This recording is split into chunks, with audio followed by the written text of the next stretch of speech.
Today's profile guest is a business expert who earned his graduate degree from Columbia and has lectured at the renowned Wharton School of Finance. He's here to give some invaluable advice to small business owners and entrepreneurs, and I'm pleased to introduce our guest, Jacques Lubin. Hi, how are you? Great, how are you? Great. This, I think, is a very important topic, especially in today's times. People that want to incorporate their business. Why do you tell somebody it's a good thing to incorporate?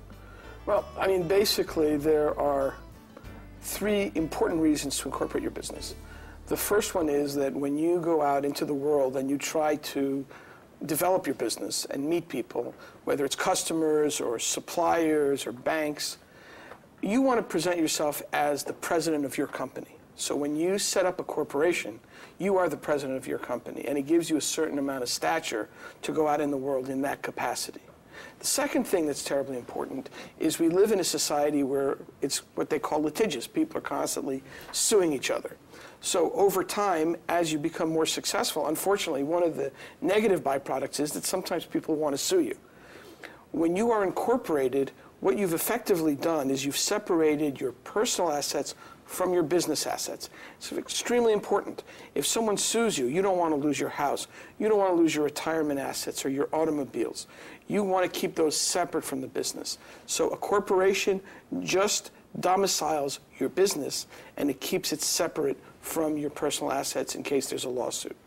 The other important reason to incorporate is that with proper tax planning, anyone who has a business that's incorporated over time, legally, will pay less taxes than someone who works for themselves.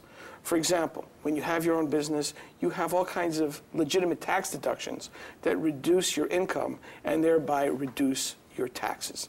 So those are the three major reasons why people set up corporations. And it's very important to do that.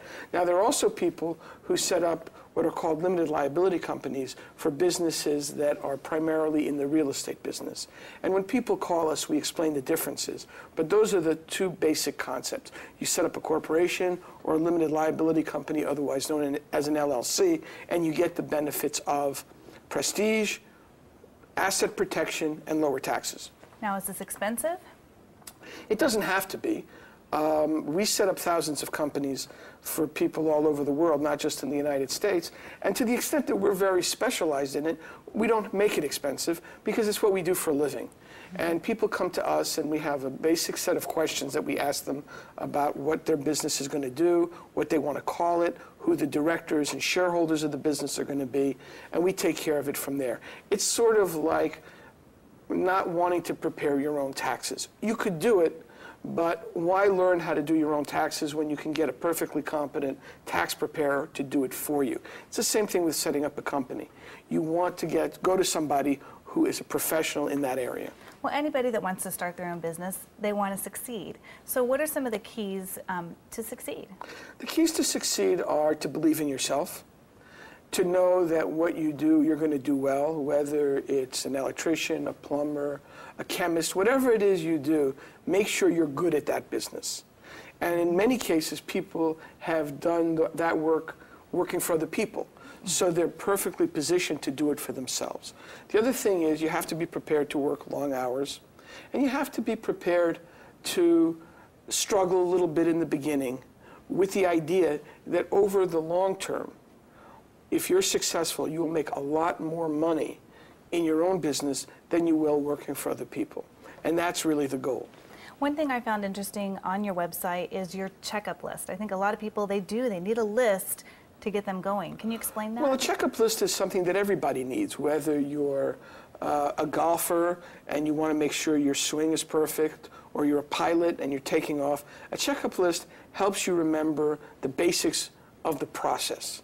So what we have is a checkup list for setting up a business, which includes how to incorporate, how to open a business account, whether or not you need a webmaster, whether or not you need an accountant, and when. Because there's certain things you need right away, and there's certain things that you'll need down the road as you become more successful. But the checkup list is always there. And the idea is that whatever you're good at, you should be doing that and not worrying about administration. So if you're a broadcaster and you have a broadcasting company like you do, you want to spend your time doing that. Having said that, you want to make sure that all of the elements are in place so that the foundation of your business is well established. And so you have a corporation, you have a bank account, an accountant, and all that stuff. It's there, and you know that now your job is to go out and be successful with your company. Well, I think it's a wonderful resource. Thank you so much for being part of our show. Well, thank you for having me.